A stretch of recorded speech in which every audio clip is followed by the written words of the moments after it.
Welcome everyone to Victim Blaming, Root Causes, Pop Culture, and How We Do Better. This is Shannon D., Training and Technical Assistance Manager with CCADV.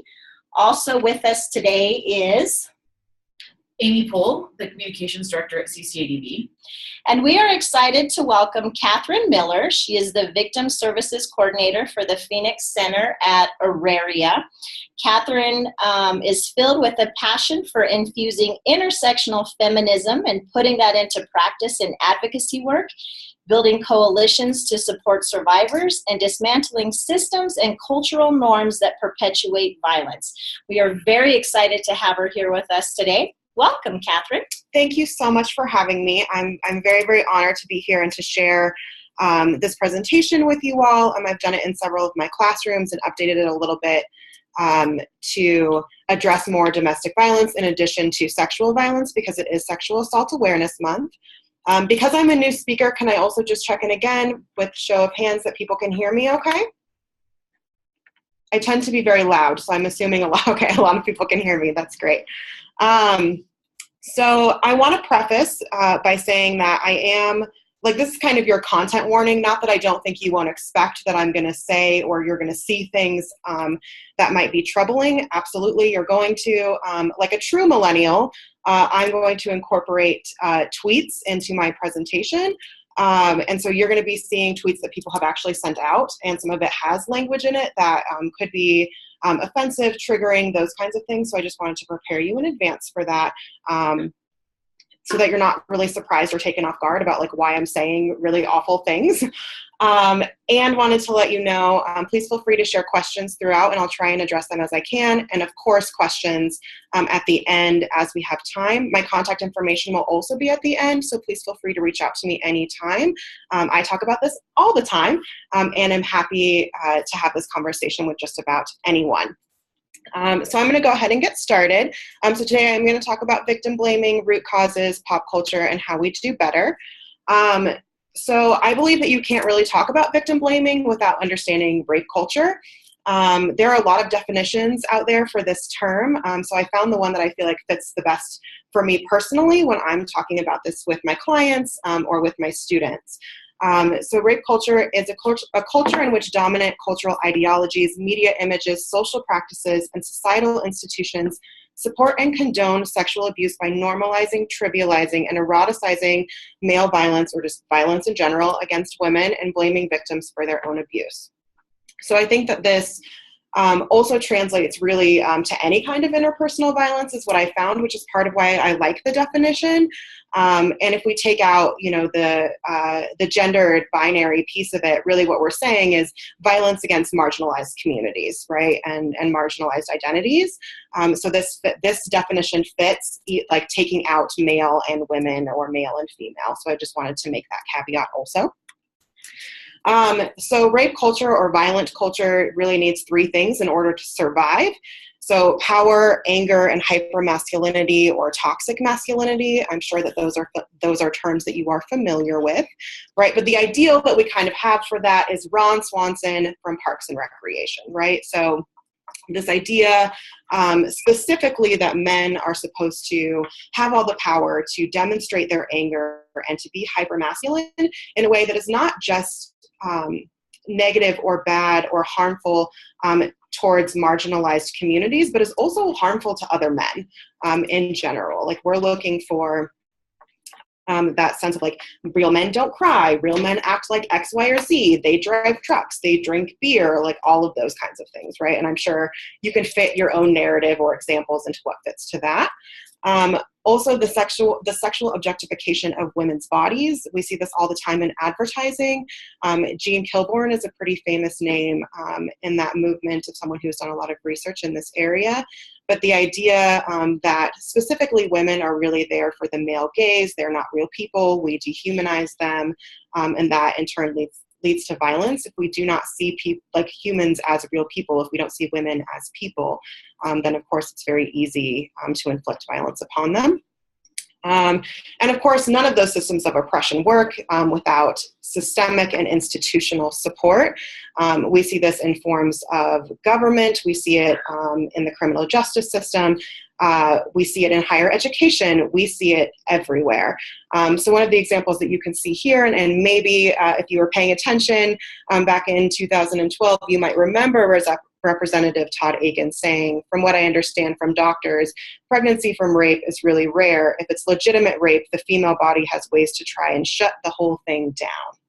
So when we have politicians spreading false truths about how women's bodies work, what happens during rape, all of these kinds of things, we're showing systemic and institutional support for rape culture and violence in general. So a symptom of rape culture or a symptom of violent culture is victim blaming. So a general definition for victim blaming is a devaluing act that occurs when victims of a crime or an accident are held responsible in whole or in part for the crimes that have been committed against them, or it's their fault, right? If something happens to somebody, it is their fault and they need to take responsibility for it. So I wanted to make sure to back up what I'm saying with theory. The science, the facts, so that I'm not just making this up. This isn't just, something from my intersectional feminist lens. There's actually a lot of research to support what I'm saying, and I always think that that's important.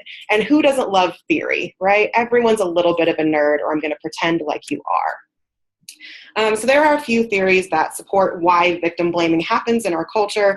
A lot of them are going to be from a psychological lens because I have a degree in clinical psychology. But one of those is the just world theory or the just world hypothesis, this idea that the world is a fair place. We have perceptions that good things happen to good people and bad things happen to bad people. And therefore, we believe and view victims and their victimization was caused by something of their own fault, right? And in a just world, someone deserves their misfortune, right? So people deserve what they get and they get what they deserve. So if you're bad things are going to happen to you. If you're good things will happen to you. And we have this hypothesis so that we believe in a world that is safe and protected, even when we're in the face of a hardship. And so that seems to be very important to us as a culture. Okay, I will try and be a little bit louder. Is this better? Hopefully. Okay. Another theory is the attribution error. So there's internal and external. So internal, the belief that personal characteristics are a cause of people's actions or situations. And the external is a belief that individual identities identify environment and circumstance as a cause for behavior. So really the way that this works is that people tend to attribute their own failures to external factors while attributing the failures or misfortunes of others to internal factors, right? So the idea that if something happens to a male-bodied, male-identified person, they are perceived to be able to fight back and defend themselves. So we may attribute their failure to something wrong with them. You could have fought back, you could have defended yourself, why didn't you do that? And then for women specifically, they're perceived to be a little bit more careless, more trusting. I don't really think any of these things are true. I'm just giving some examples, but we're going to attribute those factors to those individuals, whereas if it was ourselves, we're going to contribute it to environmental factors or things outside of ourselves, right? Or the idea, if you, for example, an easier example, if you have a coworker who is always late, you attribute that to something that's wrong with them, right? They don't know how to be on time, they're not responsible, X, Y, and Z. Whereas if you're late, you're like, oh, well, there was traffic, all of these things happened, I couldn't get my card to work in the pay machine, right? So think about it in that way and then apply it to violence.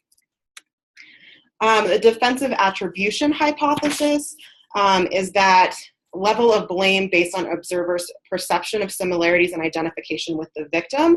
So we are more likely to apply less blame to a victim if we believe that we have similarities with them. If they look like us, if they went to the same school, if we have things in common with them, we're less likely to blame them because they remind us of ourselves.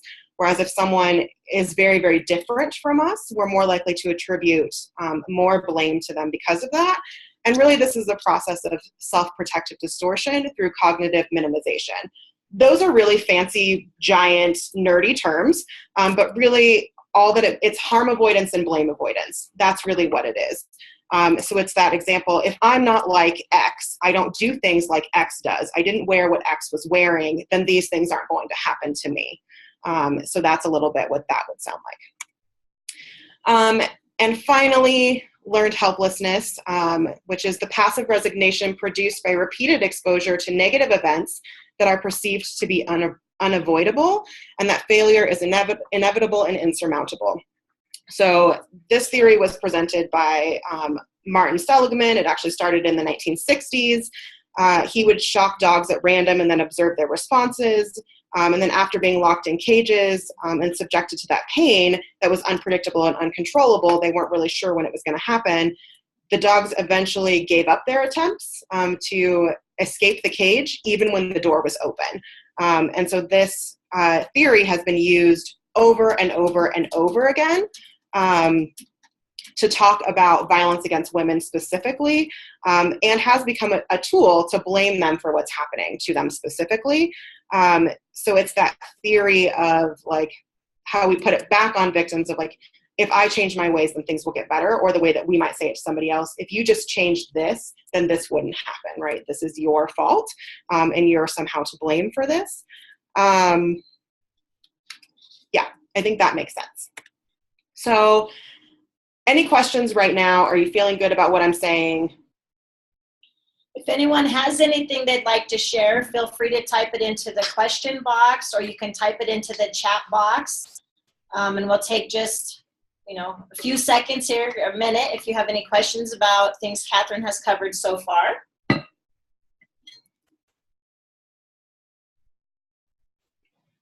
Catherine, it looks like you are right on point. Go ahead and keep sharing. Great.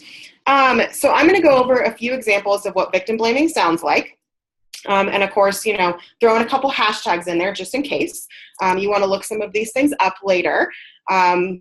But I'm going to share a few examples. This is where some of the language gets a little sketched, so just be ready. So victim blaming sounds like the victim was asking for it. So for those of you who followed the Steubenville, Ohio rape case, some of this is going to sound familiar to you. I use a lot of examples from that because victim blaming was so prevalent, and I'm going to use some examples for domestic violence as well. So for example, victim blaming, if someone is asking for it, might sound like, so you got drunk at a party and two people take advantage of you. That's not rape. You're just a loose, drunk slut. I don't even think that this is unique to the situation. I have clients who come in and say similar things to me all the time about victim blaming that they are receiving from friends, family, classmates, friends of the perpetrator. So this isn't just something that happens in high-profile cases, although that's where I'm drawing examples from. If you remember the Chris Brown and Rihanna abuse, that got a lot of media attention. I read a bunch of the comments about when her photos were posted from the hospital, and there were a lot of them, but here's one of the examples. Don't believe in hitting women, but at the same time, she got what she got for a reason. Maybe she needs to stop being a hoe and she won't get hit. So in this case, if Rihanna wasn't such a hoe, she wasn't going to get beaten, which is pretty unfair. Other comments on that thread also insinuated that Rihanna would like this kind of behavior because she makes quote unquote hurt me songs like S&M. So more reasons why Rihanna specifically might be asking for it, even though we know that that's not true. Victim blaming might also sound like men get these biological urges to rape. They just can't help themselves. So again, in the Steubenville case, Steubenville, guilty. I feel bad for the two young guys, Mays and Richmond. They did what most people in their situation would have done. Now, I don't know about you, but from the guys that I know, I don't think that a majority of them would be like, hey, there's an unconscious girl here, we should rape her. Just saying, something to consider. I'm pretty sure most men in that situation wouldn't do it. In fact, we know that like about 96 to 98% of men would never do this. If we need a more recent example, we may also look at some 2013 tweets from Donald Trump. where he said 26,000 unreported sexual assaults in the military, only 238 convictions. What did these geniuses expect when they put men and women together? So the assumption that simply women having proximity to men means that they are automatically going to be assaulted, and we should just expect that to happen, following that rape culture norm that this is just what happens. This is what men do. They can't control themselves. Don't put them around women. That's the big problem. It can also sound like the victim may have made it up. So disgusting outcome on Steubenville trial. Remember, kids, if you're drunk and slutty at a party and embarrassed later, just say you got raped. That one stings a little bit. Just so that we're clear, false reports of rape are no more common than reports of any other crime, although often it's reported differently. When a lot of the stuff about Donald Trump was coming up, and a lot of people were coming forward, this was another narrative we were hearing. Does anyone else find it odd? Multiple victims and papers all miraculously come forward within a few hours of each other. So like what women do specifically is like, we gather like a coven, and we're gonna be like, you know what, we just don't like this person. So what we're gonna do is just make up this story about them. We'll all go to the media at the same time and take them down. And we've seen over and over again that, in fact, that doesn't even work. So I'm not even sure why this is a thing. And when we're talking about domestic violence, I use a lot of cases with athletes because it seems to be fairly common how it's reported. But in the Greg Hardy case, where he was convicted and then it was later overturned, that he severely beat his girlfriend at the time. It says, how can prosecutors in the Greg Hardy case not find the alleged victim? What is this, Gone Girl? Because she stopped cooperating with the investigation after a while, and the thought was that she took money and ran away, and that's what she wanted, and she was a gold digger. So, people make things up so that they can get money. I feel like that's a pretty common victim blaming statement that is made, particularly when people go after celebrities. It may also sound like the victim is ruining the life of the rapist or the abuser because the rapist or the abuser had so many prospects. So again, back to Steubenville, I'm not going to read all of these because they're longer. You can see it. This is shared with you. You'll be able to see it again later. But really that it was like the lives of these two boys were so promising. And this young girl coming forward and saying that they did this was just ruining their football career. So they're not going to be able to play football in high school. They're not going to be able to play football in college. They're not going to go to the pros, without saying a word about how this ruins the rest of her life and that she has to live with this for the rest of her life for a decision that she didn't make.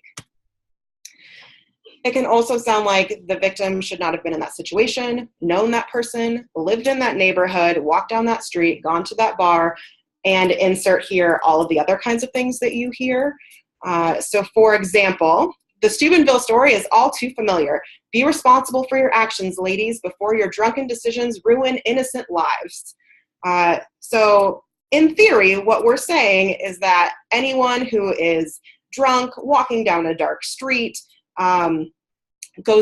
happens to go back to their abuser, they should have known better, and they shouldn't have done that. They're setting themselves up for failure, and they deserve what they get. Kind of goes back to that just world theory.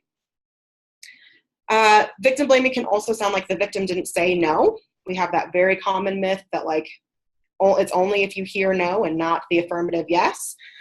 So another example from Steubenville.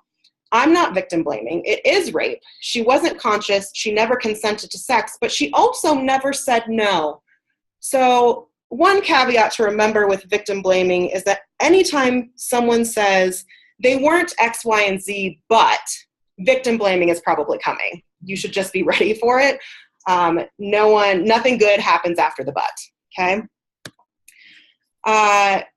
This statement comes from a clinical psychologist who, after a lot of the Me Too statements were coming out last year, published an article that was called The Part Women Play in Domestic Violence. So this woman is a clinical psychologist, provides therapeutic services to people. And she wrote, so she's kind of talking about women who allow violence to escalate. So if it goes from a 4 to 10 to a 10 to 10. And she says, while of course there is never any excuse for being violent toward a partner, she has nonetheless contributed 50% to how this domestic violence situation came to be. Interestingly, the same man would not have escalated his level of anger had she objected with proper authority when he reached 4 to 10 on the scale of 10, threatening him under no uncertain terms that she would leave him if that ever happened again. So basically what we're saying is that if someone starts off with verbal and emotional abuse, we should just shut that down immediately in order to avoid escalation. And the reason why it escalates is because, in this case, women specifically aren't saying anything about it. So therefore, it must be their fault because they are setting a precedent for it. I also put a link to that article just because there are so many other problematic things in there, but just in case you want to browse it later because I haven't increased your rage enough, you can go back and do that. And the victim blaming can also sound like the victim should have known what he or she was getting him or herself into. So for example, again, back to Steubenville, women should be aware of their surroundings regardless of how drunk you are. Verdict was too much, period. So they had to serve like 1 year in a juvenile correctional facility, 1 year, just one. One of them even got to return to the football team. So, but that was too much. In light of the Me Too movement, Pamela Anderson was also quoted as saying, when I came to Hollywood, I, of course, had a lot of offers to do private auditions and things that made absolutely no sense. Common sense. Don't go into a hotel room alone. If someone answers the door in a bathrobe, leave. You know what you're getting yourself into if you go into a hotel room alone. So you should have known better. That's the message. And I think that we hear that over and over and over again. I know that this one in particular is something that I hear from a lot of clients who are struggling with their parents not being supportive. So that can be really hard. Why did you go there? You should have known better. Anything that starts with you should have known better is always going to end horribly. So what does this all mean for us? Like, what do we do with a lot of this, and how do we help to understand this better? And how do we understand like the problems with victim blaming? Like, how does it really support perpetrators while also working to silence those who are experiencing violence? And when I was doing research about this, I watched this video by Lacey Green before she was problematic, and she kind of goes over the 5 problems with victim blaming and says that it protects sexual predators, invites more crime, makes it hard for justice to be served, fuels misogyny, and helps victims to blame themselves. And if we go through some examples, a lot of this really makes so much sense that I can't believe we weren't talking about it like this before. So here's how we're seeing it in the news, and of course just a little bit of #feminism, because I wouldn't be doing a very good job if I didn't say feminism multiple times during this presentation. So victim blaming works to protect offenders. So we see this specifically in the 1990s Supreme Court rape case in Italy, where a young girl, her case was overturned. She was raped on the side of the road by her driving instructor. And the judge stated that because the victim wore very, very tight jeans, she would have had to help him remove them. And by removing the jeans, it was no longer rape, but consensual sex. This is where the whole Denim Day movement comes from, is actually from this case. So Denim Day is April 25th, so I hope you all are ready. Get your denim. But things like this, like someone's jeans are too tight, is a way to protect an offender and say, like, well, obviously this person would have had to play a part in it. And even if she did have to remove the jeans for him, there could have been a lot of good reasons why in order to protect herself. Like, what was the violence that could have been inflicted upon her further had she not complied? I believe she was also about 14 years old. So it can't be consensual, period. But you can see how, like, really flippant, ridiculous things protect offenders and allow and perpetuate rape culture. So it often also invites more crime. So the top tweet that you're seeing is after the Steubenville verdicts were read. This is one of the cousins of one of the boys who was convicted. There were a lot of death threats that were made towards the victim immediately after this happened. This happens to be one of them. But she wrote, "You ripped my family apart. You made my cousin cry. So when I see you, bitch, it's going to be a homicide." So not only was this poor young girl victimized multiple times through sexual assault, but then is being re-victimized and threatened with more violence because she went through with the reporting process and because the boys were prosecuted. So that can be a really scary thing for people. This isn't like unique to the Steubenville case either. Another case is this lovely young woman. She's Turkish, but she was living in Germany. I cannot pronounce her name, and in courtesy to her, I'm not going to try because I won't do a very good job. But in Germany in 2014, she walked into a McDonald's bathroom and saw two men who were assaulting two young women, and she basically told them to stop and that they had to leave. So she did what we tell all good bystanders to do, like you should intervene, you should do something, don't let it happen.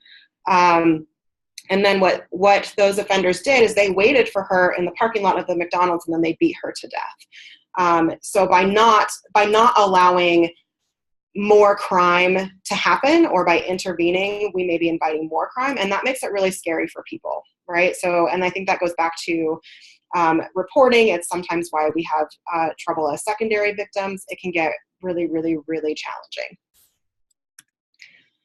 It also impedes justice. So if you were paying attention to Emma Sulkowicz, who was a student at Columbia, she carried around her mattress for an entire school year, her entire senior year, as her art project, because she was raped by another student on campus, and he was not held responsible. And she had to live in the same residence hall as he did, see him on campus, and she didn't feel safe, and the university didn't take her seriously. And despite getting national attention, despite going through Title IX, despite starting more investigations, nothing ever happened. She was continuously silenced. In fact, when she graduated, the president of the university refused to shake her hand. And there's a video that shows that if you look it up. And her parents were very supportive, which I think is wonderful. And they said, if Columbia remains passive in the face of Emma's suffering and does not attempt to rectify the justice done to her, survivors at Columbia will feel discouraged from entrusting themselves to the system that Columbia has recently worked so hard at putting into place. So this was one of kind of the examples of like when there's supposed to be justice, like we have systems like Title IX, like the criminal justice system to help survivors get justice, they're often impeded by, again, ridiculous factors. We have a question.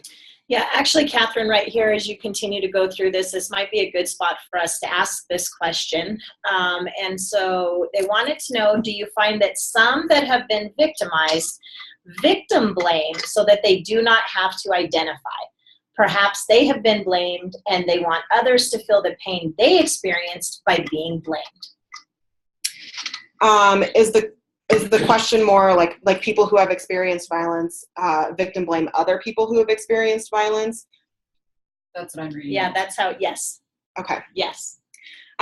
It's possible. You know, it wouldn't be surprising to me, to be honest, especially because we know that so many people don't get the justice that they're hoping for. And when they are silenced themselves, right, it's like the oppressed becomes the oppressor in that kind of situation, and like, well, nobody helped me, and so I don't want you to get the help that you need either, and this is what people told me about myself, so this must also be true of you, because otherwise how did this happen to me if that's not also true of you? And so maybe it also goes back to that like attribution bias and those kinds of things of like, if this happened to me and this is true of me, it must also be true of you. Does that make sense? I don't know if there's actual research to support that, but that would be my thought process on that. Thank you. Yeah, and if anyone else has any ideas, please feel free to throw them in. I am by no means an expert. We are collaboratively learning together. Another piece, sorry, I just drank some water and it didn't really go down the right way, so now I'm just going to sit here awkwardly, but none of you can see me, so that's helpful. It fuels misogyny. So I don't know if any of you remember the shooting in Santa Barbara, and this young man was really upset that he was a virgin, believed that because he had money and that he was attractive, that women should want to have sex with him. And because they consistently denied him, because how dare anyone say no, he decided that he was going to go to the sorority and shoot everybody there. When that didn't work out because the doors were locked, he just kind of went on a rampage. And he actually had a manifesto that he put on YouTube. So I put a link to that you can watch later. If rage spirals, I don't know how invested you want to be. But he basically says that, like, because of who he is, he deserved women's attention, and because he wasn't going to get it, people should die. And so this idea of, like, if I don't get what I want, then I should be violent towards women and punish them for not being submissive to me, like that really leads even further into victim blaming and how offenders tend to justify their behavior. And then it perpetuates self-blame. I can't tell you how many clients I have sitting in my office who are blaming themselves and talking about how they should have done things differently, how they could have done things better, how they knew better, all of those kinds of things. And we really saw this in the Janae Rice Palmer case. She is married to Ray Rice, who was the running back for the Baltimore Ravens back in 2013, 2014. And there was the video of him punching her in the elevator, and it knocked her out, and then he dragged her out. And I think she was consistently put in the spotlight where she had to apologize for her role in what happened that evening. And even the Baltimore Ravens put out a tweet that said, Janae Rice says she deeply regrets the role that she played the night of the incident. That tweet was later deleted, but was out there long enough for us to get a screenshot of it. And then, she went out. This is actually a picture of her at a press conference where she went out and said that she was responsible for what happened and that she needed to take responsibility for the part that she played. Although regardless, of her behavior, what she said, what she did, none of it justified being punched in the face and being knocked out by a football player. And there was a lot of controversy around this case in particular, because there was a lot of criticism in the media about why she stayed with him after that happened, which also spurned the hashtag why I stayed. And so there was a lot of victim blaming in terms of, if you know that he abused you, if you know that he hit you, then you should leave. And we know that not everybody does. It's not always a good choice for people, and maybe they don't want to. And so our job is to respect their wishes and their choices. And it probably didn't make the situation any easier for her in the media, like in addition to the video playing on a loop over and over again, to have people saying things like that. Okay. Before I move on to how we can do better, are there more questions?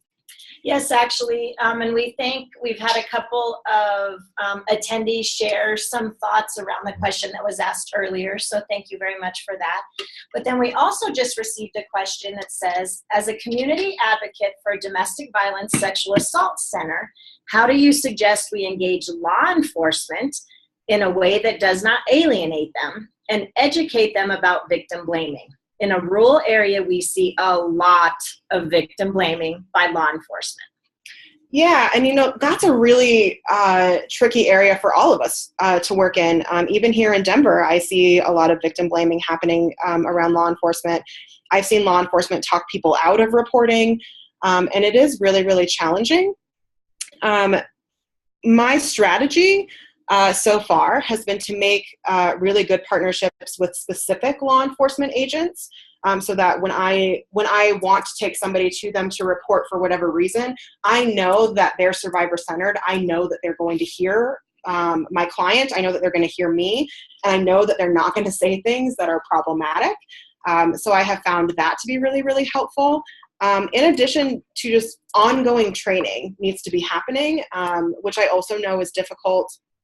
I also do a lot of work in the anti-trafficking movement, and I know that that's something that as a state we're also working on, and it's hard. It's hard to get into those spaces and convince people, specifically law enforcement, that they need a little bit more sensitivity training around some of these issues, so that people feel comfortable coming forward to report when things happen to them. So if you can make personal connections with people and sit down with them face to face, outside of bringing your clients to see them or calling them in to take a report, so that you can ask for a specific person, I do think that that will go a long way to start until we can really start shifting the culture even more around how we're having these conversations. And to sort of build on that, once you have those, sort of to build on that, and this is Amy from CCADV, I think we have found too that, especially with law enforcement and oftentimes with other professionals, having someone of their own do the training, if there is going to be a wider training, or partner with you to do the training. Absolutely. That really helps. So once you have developed those relationships, because I think you were spot on, Catherine, that's a great idea, is to develop those one-on-one relationships as opposed to trying to tackle the whole department, right? Right. But when you are ready to maybe do some of those trainings with the department, to partner with or contract with a well-respected and values-centered professional within their own, goes a long way. Yeah, absolutely. Yeah, I think co-training works really, really well. And that's true of like law enforcement, the military, all of those kinds of things, right? Like they tend to respect people more who are within their ranks, or the idea like that I don't know what a police officer goes through every single day. I have to be honest. I don't do that work. I don't have family members who do that work. And I respect them immensely for what they do, while also recognizing that the criminal justice system has larger systemic issues that trickle down to law enforcement. And that's obviously a bigger thing to tackle, which might seem like too much, which makes us want to run away. So I think taking it back to that individual level of like, what impact am I making on a micro and a meso level, instead of on a macro level, can really help us out. While we're on the issue of training, and I don't know if you're going to tackle this in the rest of your presentation, if you are, I'm happy to wait, but I think when we talk about how we, especially with youth, how do we talk with youth and help them balance that there are some safety measures that they can take to sort of potentially make themselves more safe in social situations, right? Mm-hmm. So go with a friend, and you hear this this kind of rhetoric a lot, but then the problem is that it gets used against victims. So right. If they do then go to a party by themselves and not with a friend and use alcohol, then they're blamed because they didn't take those safety measures, So how do we balance that? Some common sense strategies, which I think youth really want to hear, and that as advocates we want to be able to give them, but balance that with then, though, if those things don't line up, how do we not then victim blame? Right. And I like to shift that conversation less towards like, here's how you protect yourself, to here's how we practice consent. Here's what healthy relationships look like. And if we're setting that precedent, then it's easier to identify that either this isn't safe, this isn't healthy, so that they don't start victim blaming themselves. Because like, what happens when you do all the right things? Right. I put that in air quotes. What happens when you do all the right things? So you went with a friend. You didn't walk down the dark alley, right? Like you didn't get drunk, whatever. And these things still happen. If you chose the girl next door, the boy next door, and they abuse you, and you did all the right things, how do we explain that to somebody? And that, I think that's harder to do when we're like, here are all these protective things that you should be doing, instead of saying, here's what consent looks like, sounds like, here's how you practice it. Here's how often you should ask for consent, every single time, by the way.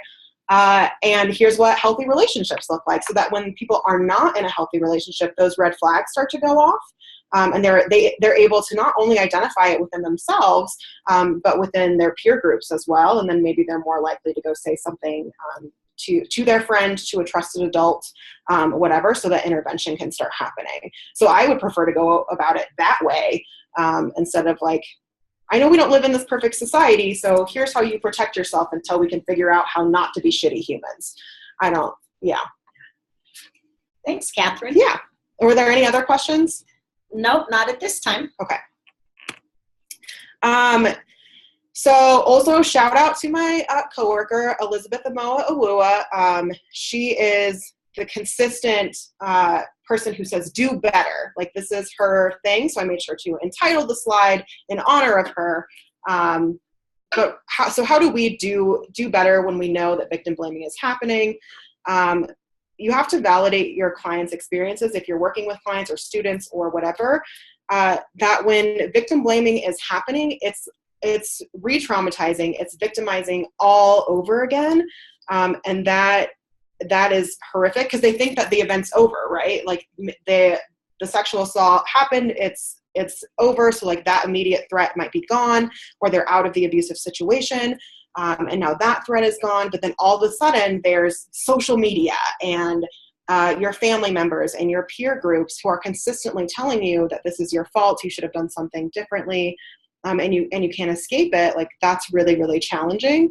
And so sitting in that space and helping the people that you work with to hold that a little bit better is going to be really important, and helping to name that with them as another form of victimization may be helpful. And instead of like trying to problem solve the victim blaming also, and I put that in there specifically because this is something that I, as a service provider, often struggle with, because I want to break down like here's why it's not your fault and all of these things. And sometimes that's not what they need to hear. Sometimes they just need to hear that sounds really hard and that sucks and it sounds really unfair to you. And so holding space for them to work through that. Be openly critical of media portrayals. So a lot of the stuff that I showed you comes from media. And there's a reason why I do that, and that's because that's where people get a majority of their messages from, and they repeat them. I mean, if all of those tweets were shared multiple times, so think about how many hundreds of thousands, potentially millions of people saw those things and then repeat them as truth. And so I say be openly critical, because I think often we see things and we mumble things under our breath and we're like, oh, that's bullshit, and then we click away. I want to charge you instead to be openly critical of the things that you're seeing in the media, to challenge your own peer groups or your own professional circles to be like, hey, this is happening in the media. This is victim blaming. This is not okay. This is not okay. Also, this is not okay. So that we're starting to change the dialogue on our micro and meso levels about what this looks like, how it's happening, and why we need to do better. Working this into your discussions with those that you work with about the cycle of violence and power and control, because victim blaming is certainly just a continuation of that, because we know that survivors don't just get victim blamed by larger society, they get blamed by the people who have perpetrated violence against them also. And it's a further tool of power and control to make them feel small, to silence them, to make them go away, to make them think that they deserved it, in that same cycle that was ongoing in the first place. If you are doing trainings, or if you know people who are doing trainings, victim blaming should be a topic that comes up every single time. When you're talking about supporting survivors and like what not to do, examples of victim blaming may be helpful here. Like, don't say this, don't do this, and kind of going through what it looks like, because I do think that generally people just really struggle because of all of the theory that we went through, right? Because they're trying to distance themselves because they don't understand. They believe bad things happen to bad people, X, Y, and Z. So talking to people about that more honestly and providing the education is going to make a big difference. And don't victim blame your client or those that you work with to your coworkers or others in the field. So I know I've gone to a few conferences where when we're like, okay, tell us more about your frustrations working in the field. And pretty consistently, I'm hearing people say that they're frustrated because their clients keep going back to their abuser. And that is just not helpful. And I hope that the people who think that aren't actually saying that to the people that they work with, although it makes me question, to be honest. But if we're saying that to our coworkers and to other people in the field, like, we're spreading the message really that like all we care about is whether or not people leave. And when we know that on average people go back to their abuser like 5 to 7 times, people aren't ready to leave, all of these kinds of things, like what kind of injustice are we creating for those people if like we internally believe like, you know what, I could just work with you better if you would just do what I say, and if you would just follow the steps and do the things, then everything's going to be fine. And that's not always true either. I experience a lot of hardship working with those who have left, and how hard that can be for them. And it's when we're doing it to them internally within our own organization, we're doing them a disservice. And we should question whether or not we should still be in that line of work. if those are the kinds of conversations that we're having, because that to me sounds a lot like compassion fatigue and burnout. So check that with yourself. So that these are my 5 general recommendations for how we can do a little bit better. I know that they're not comprehensive by any means. There are probably tons of ways that we can do better. These are just some gaps that I'm seeing and some issues I'm seeing in the work that I'm doing and the people that I've been talking to. Not in my workspace, just to be clear. My coworkers are amazing. The Phoenix Center is great. So it's not happening with us, but we are hearing it in other spaces. And it's really challenging then for us to continue to do our work when we feel like we're constantly educating other service providers to not do those things. In the same vein that, the example that I shared of the clinical psychologist who's basically saying that women need to take 50% of the responsibility for domestic violence that's inflicted upon them. I was just like, these are things that she's saying to her clients. And to me, that just seems really, really harmful, especially when, like, what we're training people to do is tell individuals, it's not your fault. I believe you, and how can I support you? And so when we're encouraging people to take 50% of the blame, that is a larger issue for me. So these are my things. Do you all have more questions for me? So if anyone has any questions and you'd like to type them into the chat box, we're going to provide some time for you to do that now. We also, so we'll just leave this for a minute. If anyone has any other questions or comments, we thank you to those who have already participated with us today in the brown bag. So we'll wait just a minute. Catherine, do you have any last things you might want to share? I did this in under an hour, which is really impressive. I was like, I'm going to run out of time. I'm not going to be able to say everything. So that. Good. So we do have a question here. Thank you very much for sharing. And they would like to know, Catherine, what does your self-care routine look like? That is a great question. I'm going to be honest with you up front and say it's not always great. Self-care is something that I struggle with significantly, and it's also why I talk about it all the time. I actually have some of my students from my classrooms who are listening in on this, so I encourage my students to practice self-care, and in turn it forces me to practice self-care because I have to report how I practice self-care to them. So every week for my students, I write a self-care journal of how I practice self-care that week or how I struggle to practice self-care that week and try to be really, really authentic. So for me, a lot of it has been practicing better boundaries and how to say no to things that maybe don't fit for me in a given moment. Sometimes it's like, hey, I need extra sleep today. I need to come into work late, or I need to leave early. Being really good about taking time off when I know that I might be reaching that stage of burnout of like, oh, it all feels like too much. I need to take a break. I try to be really good at like doing the basics, eat, sleep, hydrate. So if I'm doing those things, usually I'm going to do okay. I've gotten better at listening to music and watching television shows and movies that are a little bit more upbeat. I have made mistakes of like, in a week that was really hard, like also watching like Wind River, which was a horrible idea. So, making better choices there, but like not watching, documentaries at 11 o'clock at night is usually a good way for me to practice self-care. But if you have more ideas, I'm always open. I try and read a lot. I take a lot of space for myself. I like a lot of alone time. I close my door when I feel like I need it. I go cry in my boss's office when I feel like I need it. Take walks to Starbucks when I need it. Definitely eat cinnamon rolls when it is called for. So any little thing that I can do. I think it's interesting. A lot of people I find lately have told me that part of their self-care routine is getting off social media. Mm-hmm. But obviously, that's not going to happen for everyone. And that's a lot of the places that you mentioned that we see this language and these victim blaming behaviors. And so when you were talking earlier about openly call out or call attention to how the media is misportraying and victim blaming. Mm-hmm. Do you have any thoughts about how to engage folks on social media? Because I think anymore, I just hear more and more that people have just stopped engaging on social media, even with friends and family, because it has become so contentious and people are so like mean to each other on social media. So do you have any, if people wanted to continue to engage folks that disagree with them on social media, especially around the issue of victim blaming, do you have any thoughts about how folks could do that? Yeah.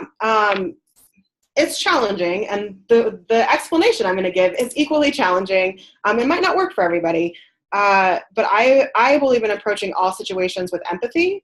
And we're also not going to make any change by consistently having conversations with people that already agree with us. Nothing is going to change, right? The issue will continue to be polarizing if we are not engaging in conversations with those who disagree with us.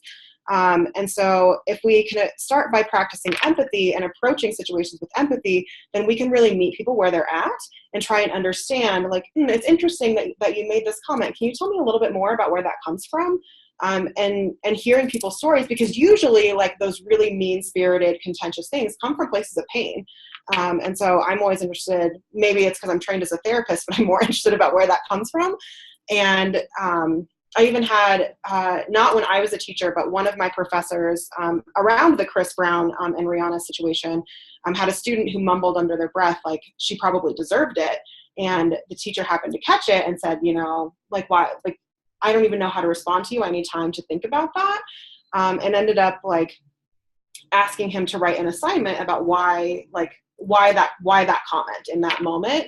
And then other students also got to write letters to him about how it made them feel to hear that, which I thought was pretty powerful. And it turns out that in his letter, what he ended up saying was that he had watched his mom get beaten by several of her boyfriends, and he was so mad at her that she kept choosing these men that would hurt her, and so he believed that she was making these decisions and therefore must have deserved it. And so that's where like some of those comments came from, which was a place of pain for him. But by approaching him with some empathy and being like, let's just unpack that and tell me a little bit more about where that comes from, and he was able to get to a place where he could say, like, I realize now that that's actually not true. Thank you for letting me say that. Mm-hmm. So when we can have open, genuine conversations with people, I think that's helpful. And also recognizing that even though you really want to, you are not going to be able to change everybody's mind. And that's a good place to start. So if you go into it like, I'm going to change everyone's mind in this situation, everyone is going to agree with me, you're going to fail. So you're already setting yourself up for failure. So if you can just go in and say, I'm going to go into this with a little bit of empathy, share what I know, try and get to know a little bit more about where people are coming from, maybe I can make some progress. And progress is slow, change is slow, and it's going to be hard and it's going to hurt. And I think if we can continue to support each other around those things, hopefully it will continue to get easier. Great, thank you. Thank you for sharing that, Catherine. Thank you so much for being with us today, and to everyone for joining us. We appreciate all of you and Catherine, your time here. Thank you again.